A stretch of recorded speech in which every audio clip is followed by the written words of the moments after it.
नमस्कार दर्शकों, स्वागत है आपका। मैं हूं दिलीप जगवानी और आप मेरे साथ देख रहे हैं लोकस्वर टीवी।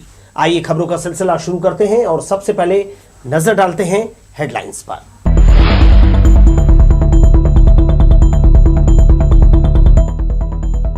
पुरानी पेंशन योजना शुरू करने शिक्षकों ने की हड़ताल। राज्य सरकार से कहा नियुक्ति से की जाए गणना।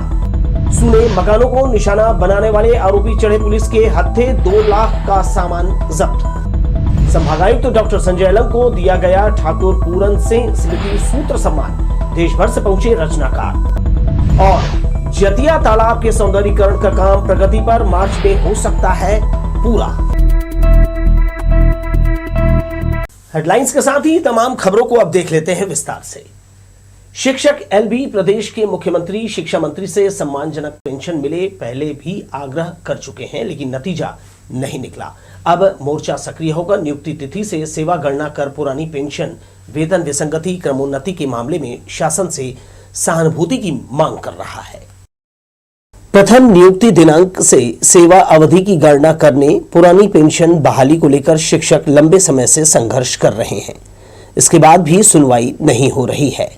सोमवार को एलबी संवर्ग के शिक्षकों ने नेहरू चौक में धरना दिया और नई पुरानी पेंशन के विकल्प की समय सीमा बढ़ाने कहा। पूर्व सेवा गणना शिक्षक मोर्चा के जिला संचालक संतोष सिंह, अरुण जायसवाल, संतोष श्रीनेत, नीलम सिंह, करीम खान ने कहा शासन के साथ उनका मतभेद संविलियन के साथ ही शुरू हो गया था।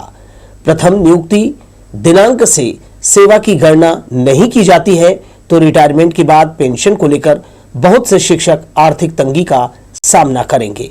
इसी तरह वेतन विसंगति क्रमोन्नति की मांग भी की गई। नई और पुरानी पेंशन में चुनाव को लेकर समय सीमा बढ़ाने की मांग मोर्चा कर रहा है। हमारे बुढ़ापे और अगली पीढ़ी की लड़ाई है। बड़ी संवेदना के साथ मुख्यमंत्री जी ने जो ओल्ड पेंशन हमारे लिए लागू किया गया था और जिस सहृदयता से लागू किया था उस प्रकार से लाभ मिलता हमें नहीं दिख रहा है।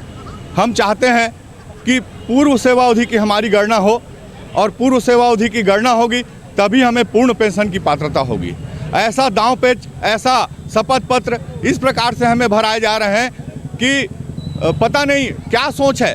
जो संवेदनशील मुख्यमंत्री हैं उनकी संवेदना जो हमारे लिए थी, आज वो संवेदना हमें दिखाई नहीं दे रही है। सारे पॉइंट्स पढ़ने के बाद ऐसा लग रहा है कि ये कहीं न कहीं हमको दाव पेच में फंसा रहे हैं जो न्याय संगत नहीं है। इसका क्या खामियाजा हो सकता है, फ्यूचर में भुगतना पड़े? फ्यूचर में ये कि हमारे अधिकांश शिक्षक साथी ऐसे हैं जो बिना पेंशन के रिटायर हो जाएंगे और कुछ बच्चे जो शिक्षक साथी हैं उनको अनुपातिक पेंशन ही मिलेगा, अर्थात वो पेंशन के नाम पे सिर्फ एक लुभावना चीज है। शिक्षाकर्मी संविदा शाला शिक्षक गुरुजी संवर्ग की प्रथम नियुक्ति दिनांक से सेवा अवधि की गणना के साथ पुरानी पेंशन बहाली की मांग निरंतर उठाई जा रही है। सदस्यों ने इस पर नाराजगी जाहिर करते हुए कहा, अभी तक छत्तीसगढ़ शासन ने इस ओर ध्यान नहीं दिया है, जबकि ये विषय उनके भविष्य से जुड़ा है। उनके जारी सेवा काल पर भी इसका प्रतिकूल असर पड़ रहा है। कैमरामैन राजा खान के साथ दिलीप जगवानी, लोकस्वर टीवी, बिलासपुर। नगर निगम के सभापति शेख नजरुद्दीन ने सामान्य सभा आयोजित करने आयुक्त को पत्र लिखा था, लेकिन अब तक तिथि तय नहीं हो सकी है। सभापति ने कहा अब वे फिर से आयुक्त को पत्र लिखेंगे। गौरतलब है कि पूर्व में 14 नवंबर को सामान्य सभा हुई। 3 माह बीत जाने के बाद भी अब तक नगर निगम में सभा का आयोजन नहीं कराया जा सका है। इसके चलते शहर विकास के कार्य रुके हुए हैं। सामान्य सभा के लिए मैं अपने आयुक्त साहब को पत्र लिखा था, लेकिन अभी उसको कोई माकूल जवाब मिला नहीं है। चूँकि सामान्य सभा कराने में काफ़ी देरी हो रही है। जनहित का मामला, उसमें जो पार्षद होते हैं, जनप्रतिनिधि होते हैं, अपने अपने क्षेत्र के वार्ड का, शहर की समस्याओं को उठाने का एक मौका रहता है, जो काफ़ी लेट हो चुका है। फिर से आयुक्त साहब से मैं निवेदन करूँगा कि जल्द से जल्द उसको सामान्य सभा बुलाएं ताकि शहर की समस्याओं से वो रूबरू हो सके। इधर शिकायत मिलने पर नगर निगम के अतिक्रमण दल ने साइंस कॉलेज के पास अवैध रूप से लगाई गुमटियां तोड़ दी। पिछले महीने यहां अभियान चलाकर अतिक्रमण हटाया गया था, जिसके बाद कुछ लोग यहां फिर से कब्जा करने की कोशिश कर रहे थे। इन ठेले गुमटी में लगने वाली भीड़ से महाविद्यालय आने वाले विद्यार्थियों को परेशानी होती है, लिहाजा अवैध कब्जा तोड़ा गया। चिटफंड कंपनियों के फरार डायरेक्टर्स को पकड़ने बिलासपुर पुलिस ने कमर कस ली है। एडिशनल एसपी ग्रामीण ने इस मुद्दे को लेकर सोमवार को कार्यालय में बैठक बुलाई, जहां सभी पुलिस अधिकारियों को निर्देश दिए गए कि चिटफंड कंपनियों के कई डायरेक्टर दूसरे जिलों और राज्यों में गिरफ्तार कर लिए गए हैं, लेकिन अभी तक कई फरार चल रहे हैं। उन्हें पकड़ने कार्य योजना पर काम करना होगा। जिले में कुल 22 प्रकरण चिटफंड के दर्ज हैं। इनकी जो संपत्तियों की जांच और पहचान करने के निर्देश दिए गए। वहीं जिन डायरेक्टरों की जानकारी पुलिस ने जुटा ली है, उन्हें पकड़ने टीम को रवाना किया गया। जिले में आज चिटफंड के प्रकरणों के संबंध में मीटिंग ली जा रही है। जिले में विभिन्न कंपनियों के खिलाफ 22 मामले दर्ज हैं, जिसमें अभी कुछ डायरेक्टर फरार हैं और नवीन संपत्ति का चिन्हांकन करना मुख्य उद्देश्य है। उसी संदर्भ में विवेचकों की मीटिंग ली जा रही है। अभी जो डायरेक्टर फरार हैं उनके लिए स्पेशल टीम रवाना की जा रही है और इसके अलावा एजेंटों की भी मीटिंग ली जा रही है, ताकि उनके माध्यम से नई संपत्ति का चिन्हांकन हो सके और आरोपियों के बारे में और भी कोई पुख्ता सबूत हो तो उसको शामिल किया जा सके। इसके द्वारा कलेक्टर कार्यालय के माध्यम से भी समन्वय स्थापित करके वहां पर जो लंबित आवेदन है उनका भी शीघ्र निकाल करने का प्रयास किया जा रहा है। सूने मकान को निशाना बनाने वाले शातिर चोर को सिविल लाइन पुलिस ने गिरफ्तार किया है। आरोपी आकाश डहरिया मिनी माता नगर तालापारा का रहने वाला है, जिसने प्रदर्शनी नगर ग्रीन पार्क कॉलोनी चंदेला विहार में चोरी की घटना को अंजाम दिया था। आरोपी से करीब 2 लाख रुपए मूल्य के घरेलू और इलेक्ट्रॉनिक सामान जब्त किए गए हैं। सिविल लाइन पुलिस की पकड़ में आया यह युवक शातिर चोर है। मिनी माता नगर तालापारा का रहने वाला आकाश डहरिया सूने मकानों को निशाना बनाकर घरेलू व इलेक्ट्रॉनिक सामान की चोरी करता है। आरोपी ने सिविल लाइन थाना क्षेत्र के प्रदर्शनी नगर ग्रीन पार्क और चंदेला विहार में चोरी की घटना को अंजाम दिया था।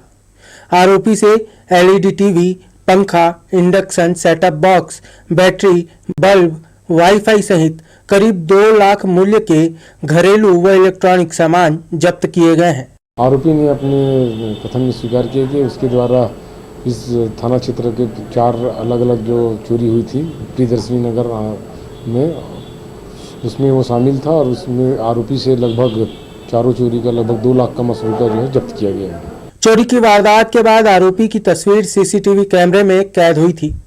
पुलिस ने जब उसकी सूक्ष्मता से जांच की तब आरोपी का चेहरा बेनकाब हुआ। आरोपी ने अब तक 4 सूने मकानों में चोरी करने की बात स्वीकार की है।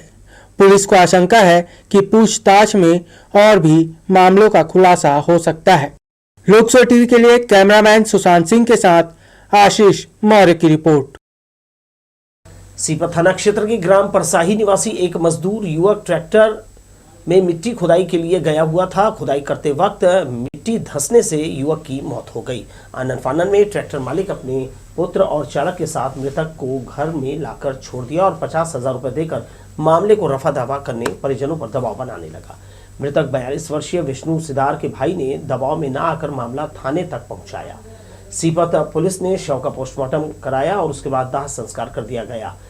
बताया जा रहा है कि जिस ट्रैक्टर में मजदूरी के लिए युवक जाता था उस ट्रैक्टर का बीमा नहीं है। हालांकि पुलिस नियम के अनुसार कार्यवाही करने की बात कह रही है। ट्रैक्टर में जात रही जगत भैया मन के। अच्छा, मैं काम करे गए वाले आए तो मोर घर वाला घर में रही सेवा गोठिया तो नहीं रही से आए हो तो लड़का मन रही सेवा पूछे हम का हो गए कि तो बेहों से कहे गोठा तो नहीं रही से आए हो तो मैं काम करे चल दे रहे। कैसे बेहोश रही से? पता नहीं, मैं नहीं जाना तो कुछ छूलो, मैं तो काम करे चल दे रहे। गरी तो ब्रेक भरे गरी तो लाइट मेरे साथ में लिखी दो फिर जो भी लिखी चुन अपन रिपोर्ट की दो वो लिखी। क्या चाहा था आप मन हो आगे? हमला चाहिए लेकिन उनके ये चाहिए मुझे चाहिए और भाई मृत्यु हाल में हलाएगी। कौन लाई से? लाने वाला जगह सीधार है और कृपाल कामा लाई से का बाइक में लाई से और बाद फिर हमारे घर अंदर करें और बाद हाथ छूने वाला बना के दो। चल दुर्गापुर से घर तक ले गए थे कि किन कारणों से ले गए थे ये जांच के विषय में जांच उसमें की जाएगी। ये रिपोर्ट अभी नहीं मिला है और पकड़ में मर्ग क्रमांक 10-23 दर्ज है। जांच जारी है और जांच पूरी होने के बाद आगे कार्रवाई की जाएगी। का कोई इन्वॉल्वेशन नहीं पाया गया है। मतलब क्योंकि स्वयं ट्रैक्टर से उतर कर मिट्टी हटा रहा था, जो करते समय मिट्टी से दबने से उसकी मौत हुई है। तारबहार थाना क्षेत्र में एक तेज रफ्तार मोटरसाइकिल अनियंत्रित होकर डिवाइडर से जा टकराई। हादसे में बाइक सवार युवक की मौत हो गई, वहीं 2 को गंभीर हालत में अस्पताल में दाखिल कराया गया है। जानकारी के अनुसार मुंगेली जिले के पथरिया क्षेत्र के सिलतरा निवासी विश्वनाथ मरावी अपने परिवार सहित तारबहार के दीपूपारा में रिश्तेदार के घर कार्यक्रम में शामिल होने आया था। रविवार की रात करीब 8 बजे वो अपने 2 अन्य रिश्तेदार केदार मरावी और उसके भाई विक्रम के साथ मोटरसाइकिल में घूमने निकला था, तभी ये हादसा हुआ। सड़क पर बेसुध मिले व्यक्ति को सिम्स में दाखिल कराया गया था, जहां 2 दिन बाद उसने दम तोड़ दिया। उस अज्ञात शख्स के बारे में सिम्स पुलिस चौकी को ज्यादा जानकारी नहीं है। बताया जा रहा है कि 17 फरवरी को राह चलते लोगों ने 112 को फोन कर तोरवा में सड़क किनारे नशे में चूर एक व्यक्ति के बेसुध पड़े होने की जानकारी दी थी। करीब 35 वर्षीय युवक को बेहोशी की हालत में सिम्स में दाखिल कराया गया। तब उसने पुलिस को अपना नाम भोला पिता जागेश्वर बताया। इसके अगले दिन उपचार के दौरान उसने दम तोड़ दिया। अज्ञात मृतक की शिनाख्त का प्रयास किया जा रहा है। कवि लोक इतिहासकार डॉक्टर संजय अलंग को ठाकुर पूरन सिंह स्मृति सूत्र सम्मान से नवाजा गया। रायपुर के संस्कृति विभाग के सभागार में देश भर से आए रचनाकार साहित्यकारों के अलावा पत्रकार, मीडियाकर्मी और बुद्धिजीवी वर्ग की उपस्थिति में समारोह का आयोजन किया गया। देश के चर्चित आलोचक राजाराम भादु ने कार्यक्रम की अध्यक्षता की, जबकि सुश्री नगीन तनवीर विशिष्ट अतिथि थी। त्रिलोक महावर सुभाष मिश्रा, जयप्रकाश राम कुमार तिवारी की उपस्थिति में महत्वपूर्ण जो है उनकी उपस्थिति एक मिनट थोड़ा ला बस त्रिलोक महावर सुभाष मिश्रा, जयप्रकाश राम कुमार तिवारी की उपस्थिति महत्वपूर्ण रही। इस मौके पर बिलासपुर संभागायुक्त तो डॉक्टर संजय अलंग के साहित्यिक योगदान के लिए उन्हें वर्ष 2022 का सूत्र सम्मान दिया गया। इस अवसर पर उन्होंने कहा, जो कुछ मैंने रचना धर्म से सामने लाने का प्रयास किया है, इससे ये अलंकरण सम्मान प्रदान किया गया है।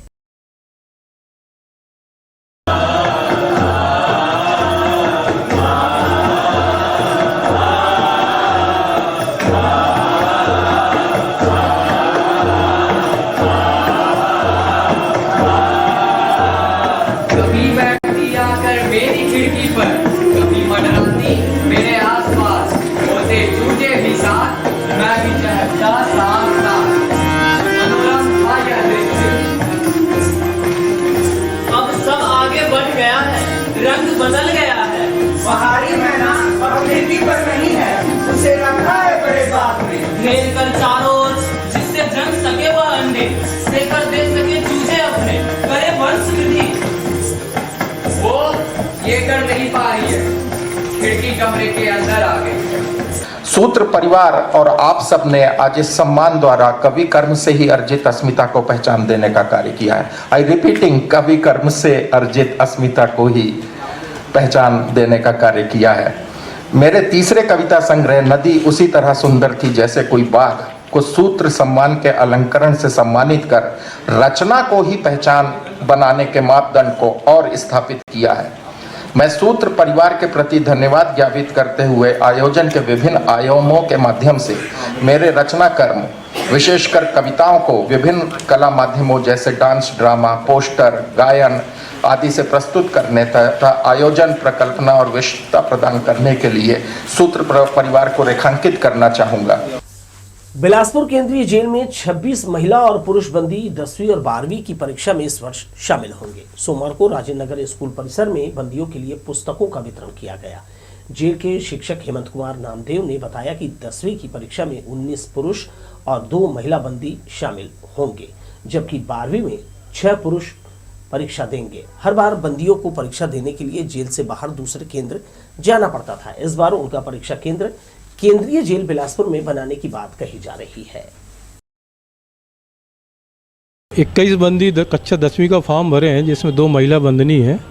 इसके अलावा 6 बंदी जो है कक्षा 12वीं का फॉर्म भरे हुए हैं और वो निरंतर डेली उन लोगों की क्लासेज चल रही है और अपनी सतत तैयारी कर रहे हैं। और हमारे केंद्रीय जेल बिलासपुर को एक अध्ययन केंद्र भी बना दिया गया है। संभावना ये है कि इस बार की परीक्षा हम लोग केंद्रीय जेल बिलासपुर में ही कराएंगे।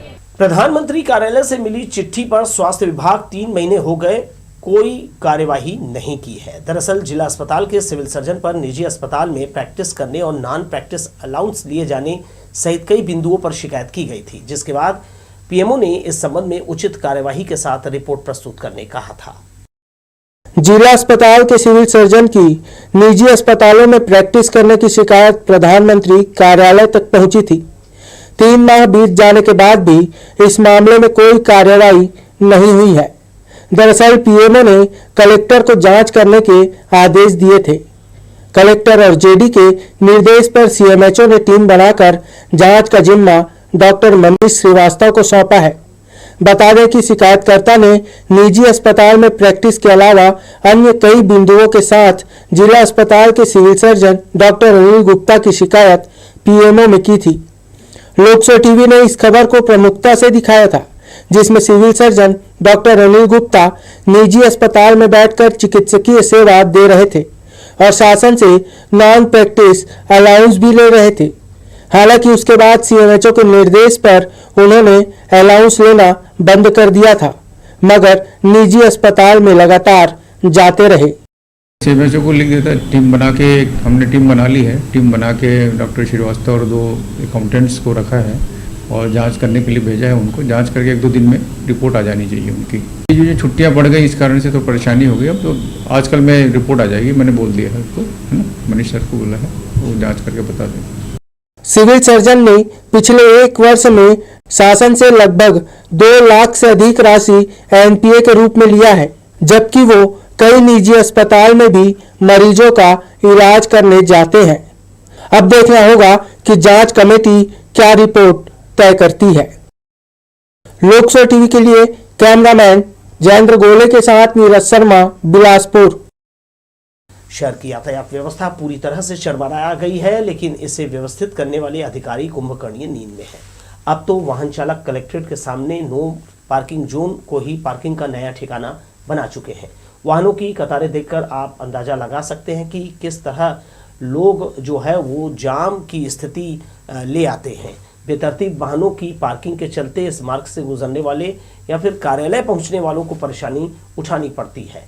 पल पल बिगड़ते यातायात व्यवस्था को संभालने एक भी जवान नजर नहीं आता। वहीं इस अव्यवस्था को दूर करने वाले जिम्मेदार अधिकारी आंखें मूंदे हुए हैं।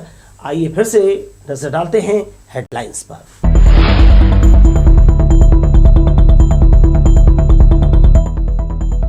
पुरानी पेंशन योजना शुरू करने शिक्षकों ने की हड़ताल। राज्य सरकार से कहा नियुक्ति से की जाए गणना। सुने मकानों को निशाना बनाने वाले आरोपी चढ़े पुलिस के हत्थे। 2 लाख का सामान जब्त। संभागायुक्त तो डॉक्टर संजय अलंग को दिया गया ठाकुर पूरन सिंह स्मृति सूत्र सम्मान। देश भर से पहुंचे रचनाकार। और जतिया तालाब के सौंदर्यीकरण का काम प्रगति पर, मार्च में हो सकता है पूरा। तो ये थी हेडलाइंस। बढ़ते हैं खबरों में। भारी भरकम लागत के बाद जतिया तालाब का उन्नयन और सौंदर्यीकरण कुछ हद तक नजर आने लगा है। यहाँ 2 विशाल तालाब के भीतर और आसपास उपलब्ध होने वाली सुविधाएं इसे पर्यटन स्थल की ख्याति दिलाएगा। स्मार्ट सिटी प्रोजेक्ट के अधिकारी दावा कर रहे हैं कि ये कार्य मार्च तक पूरा कर लिया जाएगा। मार्च में प्रोजेक्ट पूरा करने का टारगेट बनाकर जतिया तालाब का उन्नयन किया जा रहा है। यहाँ नया निर्माण, उन्नयन और सौंदर्यीकरण का कार्य 70% से ज्यादा पूरा कर लिया गया है। इसे पर्यटन के रूप में विकसित करने स्मार्ट सिटी प्रोजेक्ट में शामिल किया गया है। तालाब का कायाकल्प किया जा रहा है। आसपास इलाके से निकला सीवरेज का पानी साफ कर इसे तालाब में छोड़ा जाएगा। प्रतिदिन लगभग 2 लाख लीटर पानी शुद्ध करने यहाँ ट्रीटमेंट प्लांट लगाया है। फूड कोर्ट का फर्स्ट फ्लोर बनकर तैयार है। तालाब के चारों ओर लोहे का रेलिंग इसे आकर्षक बनाएगा। भव्य गेट लगा दिया गया है। विशाल पर्यटन स्थल के भीतर सड़क का काम अंतिम चरण में किया जाना है। स्मार्ट सिटी प्रोजेक्ट में शामिल तालाब उन्नयन, सौंदर्यीकरण और जन सुविधाओं की ये महत्वपूर्ण योजना मार्च में पूरा करना बताया है। कैमरामैन राजा खान के साथ दिलीप जगवानी, लोकसो टीवी, बिलासपुर। इधर दक्षिण पूर्व मध्य रेलवे लगातार आधुनिक और सुविधायुक्त तकनीकी का उपयोग कर यात्री गाड़ियों की समयबद्धता और अधिक से अधिक ट्रैफिक के लिए प्रयासरत है। बिलासपुर मंडल के चापा, मड़वा, रानी स्टेशनों के बीच ऑटोमेटिक सिग्नल का कार्य किया जा रहा है। इस नई व्यवस्था के तहत स्टेशन यार्ड के एडवांस स्टार्टर सिग्नल से आगे प्रत्येक किलोमीटर पर सिग्नल लगाए जा रहे हैं, जिसके लिए नॉन इंटर कनेक्टिविटी का काम करते हुए ऑटोमेटिक सिग्नलिंग प्रणाली में परिवर्तित किया जा रहा है। इससे किसी भी यात्री ट्रेन को cancel, regulation, rescheduling, short terminating या डाइवर्जिंग नहीं किया जा रहा है, जिससे यात्रियों को भी परेशानी नहीं होगी।